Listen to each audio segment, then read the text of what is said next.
वैसे रिजवाना, मैं तो खुदा लगती कहूँगी, तुम तो बेहोश थी ना, तुम्हें तो कुछ होश नहीं। मैंने तो अपनी आंखों से देखा। जब तुम्हारा सुना है ना नुसरत मियाँ ने, तो सच्ची बिल्कुल बावले हो गए थे, ऐसे फिरकी की तरह घूम रहे थे अस्पताल में। और तुम्हारे तो बहन शिक पे नहीं खत्म होते। भाभी बेगम, अब उन्हें मुझे अपने गिर्द फिरकी की तरह घुमाने की कोई ख्वाहिश भी नहीं है। बस अपनी बेटी की परवाह कर लें, बड़ी बात है। मगर वो तो अब कोई नई बात ठाने बैठे हैं, जिसका ना कुछ सर है ना पैर। वो कौन सी भला? लौंडा है ना साहिर, साहिर? वो जो आज अस्पताल लेकर गया था। हाँ हाँ, बड़ा भला मानस बच्चा है। भला मानस होगा अपने घर, मेरी बला से। वो अल्लाह जाने वो उसकी किस अदा पर रीछ गए, उसे अपना दामाद बनाने पर तुले बैठे। ओए अल्लाह! अरे मैं तो बड़े भले घर का लड़का समझती थी उसे, बड़ा काया निकला। मालिक की लड़की पे नजर भी रखी और झट से रिश्ता भी डाल दिया। वाह क्या बात है। भाई वो खुश हो भाभी, गई। इसी बात का तो रुकना है। कौन सा रिश्ता, कहाँ का रिश्ता? उसने तो अलिफ का आ भी ना मुंह से फूटा। ये तो खुद से ही रिश्ता जोड़े बैठे हैं। हाय हाय, ये कैसी अजीब बात? क्या हो गया नुसरत मियां को?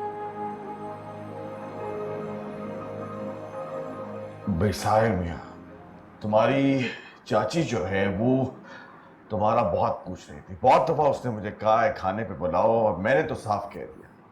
बेसाहिर साहब जो हैं हमें तो टाल देते हैं, शायद उन्हें ज्यादा मेल जोल पसंद नहीं है। सर ऐसी बातें ना करें, आप तो शर्मिंदा कर रहे हैं। मैं तो बस उन्हें जहमत नहीं देना चाहता था, उनकी तबीयत ठीक नहीं है। भाई तबीयत तो उसकी माशाल्लाह पहले से बहुत बेहतर है। और ये सहमत वाली बात तुमने खूब की। भाई मेरी बेटी कोमल जो है ना, वो अपनी माँ को जरा सा काम नहीं करने देती, सारा घर खुद संभाल रखा है। और उसके हाथ में तो माशाल्लाह इतना जायका है कि मैं तुम्हें क्या बताऊं। तुम्हारे उम्मीदवार अब इतनी मोहब्बत और इसरार के बाद तो कोई काफिर इनकार कर सकता है। अच्छा, क्या ढूंढ रहे थे? वो एक नुस्खा था, मुझे दवा लेनी थी, तो वो मैं ढूंढ रहा था। ये तो नहीं? हाँ बिल्कुल यही है, मुझे दवा लेनी थी भूले के लिए। नहीं, मुझे तो मैं ले लूं। अरे नहीं नहीं, मैं खुद ले लूंगा। चोर की दाढ़ी में तिनका। फिर मुलाकात होती है। हाँ? तिनके कितने सालों से खराब कर रहा है उसको। खुदा। बिजनेस अपने हाथ में लेके बैठा हुआ है। साहिर तो समझ गया। हाँ, जिसका हकदार भोला है। शरीक का बड़ा पैड़ा होता है कोई कोई।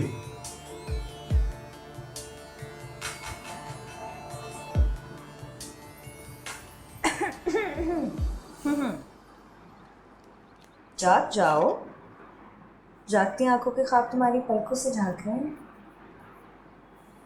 हाँ, क्या हुआ? ऐसी तो कोई बात नहीं। तो फिर किन ख्यालों में गुम हो?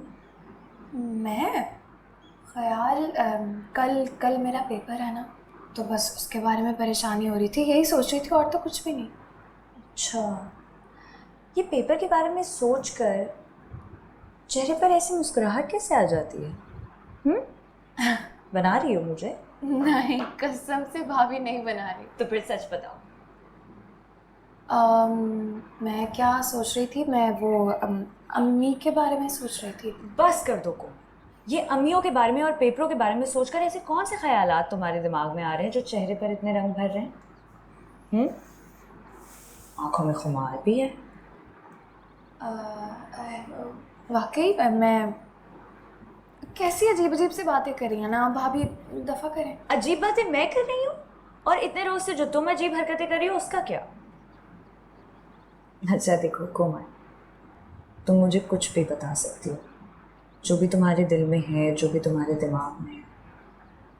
भाभी बनकर नहीं, एक बहन बनकर या एक सहेली बनकर, जो तुम्हारी खुशी। ऐसा कुछ है ही नहीं, कुछ होता तो मैं आपको ज़रूर बताती ना। देखो कोमल, तुम बहुत भोली हो, सादा हो बहुत, नादान हो। और ये दुनिया बहुत कमीनी है, ख़ास तौर पर मर्द दो मुंह के सांप होते हैं, एक मुंह में जहर का डंक और दूसरे में प्यार का अमृत।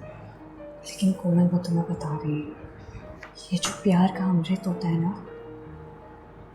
ये उस जहर से भी ज़्यादा खतरनाक और जानलेवा होता है। ये किस तरह का जेंडर बाइज्ड स्टेटमेंट दिया है इसने? ट्रॉमे में है ये भी।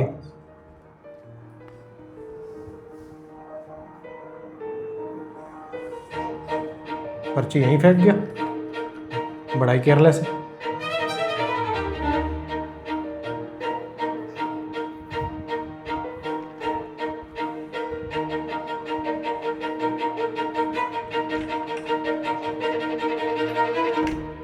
भाभी क्यों डरा रही हैं आप? डराऊंगी, बिल्कुल डराऊंगी, वरना तुम अपने कदम कैसे रोकोगी? कोमल, क्या चल रहा है? कुछ भी नहीं चल रहा भाभी, कसम से ऐसी कोई बात नहीं है। देखो कोमल, तुम मुझे बहुत अजीज हो, मैं तुम्हारे साथ गलत होता हुआ नहीं देख सकती, इसीलिए तुमसे पूछ रही हूँ, तुम्हें कोई पसंद है? हाँ, उसने तुमसे शादी के वादे किए हैं? नहीं नहीं भाभी, ऐसा कुछ है ही नहीं, मतलब कुछ भी नहीं। मैं तो ऐसा कुछ भी नहीं सोच रही थी। मैं किसी के साथ शादी के वादे कैसे कर सकती हूँ भला? अब वो तो, ये तो अम्मी अब्बू का काम है ना, वो करेंगे। और आपको पता है, मैंने ना अम्मी और पापा को किसी के साथ मेरे रिश्ते के बारे में बात करते हुए सुना था, तो मुझे लगा कि शायद दोनों तकरीबन राज़ी हो गए हैं। मैं सिर्फ इस वजह से सोचने लगी थी कि पता नहीं वो लड़का कैसा होगा, कहाँ पे रहता होगा, दिखने में कैसा होगा, और क्या मेरे साथ कैसा रहेगा। मुझे तो कुछ भी समझ में नहीं आ रहा। अच्छा, मुझे माफ़ कर दो, मैंने बहुत दूर की सोच ली, पता नहीं मैंने तुमसे क्या क्या कह दिया। लेकिन तुम इतनी दीवानी बनकर क्यों घूम रही हो? एक अनजान आदमी के लिए तुमने इतना कुछ सोच लिया और इतने दिनों से सोच रही हो। नहीं, वो सिर्फ ख्याल आ गया था। मैं तो वाकई पेपर की तैयारी कर रही थी ना। आप छोड़े ना ये बातें, हम कोई और बात करते हैं ना। अच्छा मुझे बताओ, तुम्हारा पेपर कल है? हाँ। तो उसके बारे में सोचना कम कर दो। ओके। तुम्हारे लिए कुछ खाने के लिए लेकर आती हूँ।